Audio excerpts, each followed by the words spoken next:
June 17, 2001. This was the last time a team not named Juventus, AC Milan, or Inter Milan were crowned champions of Italy. And here we are, 22 years later, watching Napoli on the verge of ending that drought and making history. Today we meet Napoli's starting 11, a cast of characters filled with players you probably never even heard of, alongside some up-and-coming stars reaching their potential at the right time. Maradona is smiling down on us as we break down how Napoli are breaking the Serie A.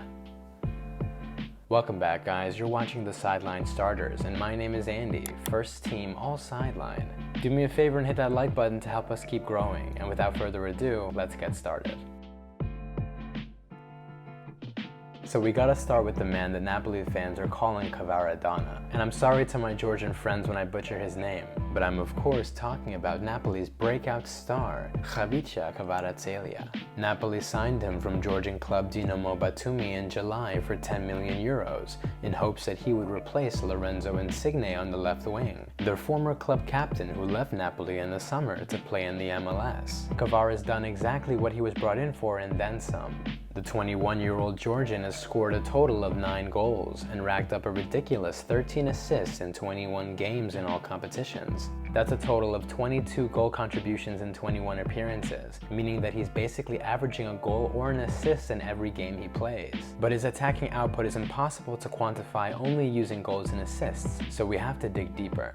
In the last year, amongst attacking midfielders and wingers in the top 5 leagues, Kvaratskhelia ranks in the 99th percentile in total shots per 90, 99th in goal-creating actions, and 98th in touches in the opposition penalty box. Aside from his decisive shooting and passing, he's absolutely fearless on the ball too, sitting in the 98th percentile for attempted dribbles, and is quick to win the ball back when he loses it, sitting in the 99th percentile for tackles in the attacking third, and 88th for dribblers tackled.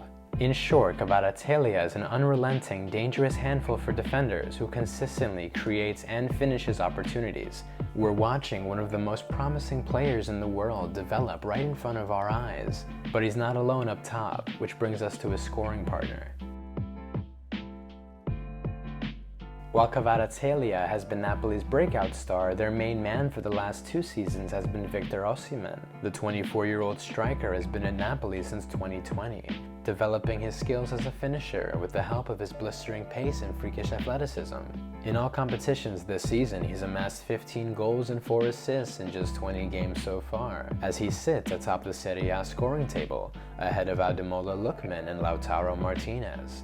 The Nigerian is an absolute menace in the attacking third and has the heat map to prove it. Whether he's running in behind a high line or poaching as Napoli dominate possession, he's a disciplined forward who knows where the goals are. His attacking prowess is also evident by his percentiles, as Osimhen sits in the 97th percentile for non-penalty goals per 90, 96 for total shots, and 96 for penalties won.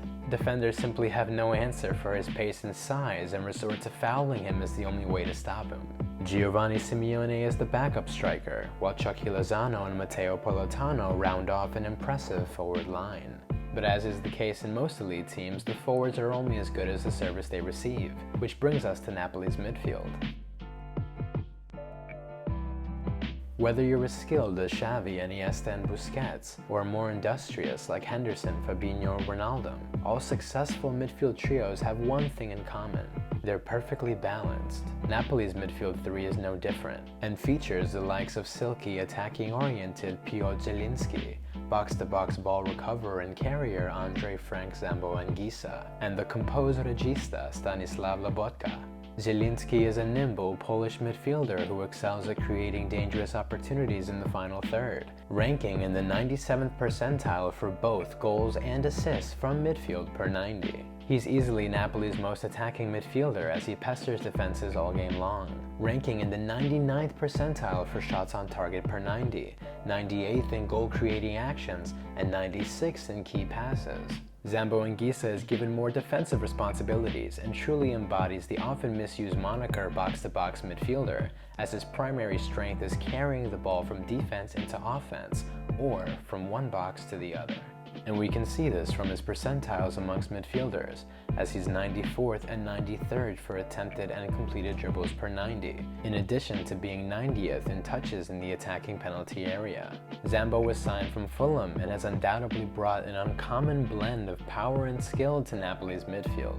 And lastly, we have Stanislav Lobotka, the player who serves as Napoli's regista, the Italian term for movie director, or in football terms, the creative player who operates in front of the defense, looking to receive and distribute the ball. Registas are revered for their incredibly high footballing IQ as well as their flawless passing, usually to compensate for their lack of physical traits, with the most famous example being Andrea Pirlo, who reinvented the position during the 2010s.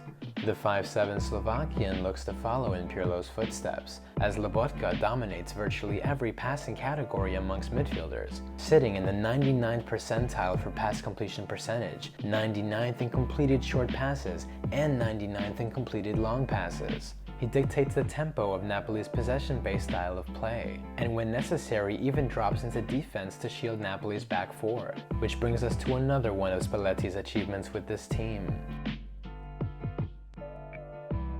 The biggest worry at the start of the season was losing vice-captain Kalidou Koulibaly to Chelsea. Koulibaly dominated Serie A strikers for 8 seasons and was widely regarded as the best defender in Italy for several years, so finding a replacement that could replicate his impact seemed next to impossible. But that's exactly what they did. Enter South Korea's 26-year-old giant Kim Min-jae. The 6'3" center-half was signed from Turkish royalty Fenerbahce in July for just over 18 million euros. Koulibaly's replacement got off to a perfect start, winning the Serie A Player of the Month in September. Kim is rapid for a center-back his size and has the strength to match. But what separates him from Koulibaly and other elite center-backs in Europe is his passing ability. Kim ranks in the 94th percentile for total short passes completed, 92nd in total passes completed, and 92nd in progressive passing distance per 90. In possession, he's also 93rd for total touches, 92nd in passes received, and 89th in switches. This shows that Kim is not only comfortable receiving the ball, but also incredibly smart when passing it, which makes him the perfect center-back to play within a team that prioritizes possession. And given that Napoli lead the Serie A in possession percentage per game, it's no wonder Spalletti's system is getting the most out of the Korean this season. And it's not just Kim playing incredible in defense this year either. Club captain Giovanni Di Lorenzo and veteran Mario Rui bring the experience and technique offensive teams need to dominate modern football, which is exactly what Luciano Spalletti has accomplished this season. Spalletti sets his team up in a 4-3-3. As we discussed, Lobotka sits deep, allowing the defenders to carry the ball forward or recycle it short with the midfield. The mids carry it from there and look to interpret the positions of Kvaratskhelia and Chucky Lozano. Both wingers will either choose to stay incredibly wide and allow Zielinski and Ngisa to attack the half spaces, or cut inside and attack the goal themselves, while the fullbacks overlap to give the attacking threat credibility. And this all happens while Osimhen glues himself to the back of opposition defenders until he eventually slips away and scores his inevitable goal. The best managers in the world make football seem simple and turn players we've never heard of before into future household names. Luciano Spalletti is an underrated visionary who could finally see years of work culminate in Napoli's first Scudetto in over 30 years. Last time, it took one of the greatest players to ever breathe to single-handedly bring silverware to the city of Naples. This time, it's taken the opposite. It's taken a genius coach and his team of underrated and undervalued footballers to secure a double-digit lead in the Serie A with a little less than half the season to go. And if you're asking me, I think I might just like the second story a little better. And that's all I got for today, guys. Don't forget to drop a like if you want to see more video essays like these. But if you want to see a team doing the exact opposite of what Napoli are doing, click right here. Trust me, click it. Click it. Till next time, everyone.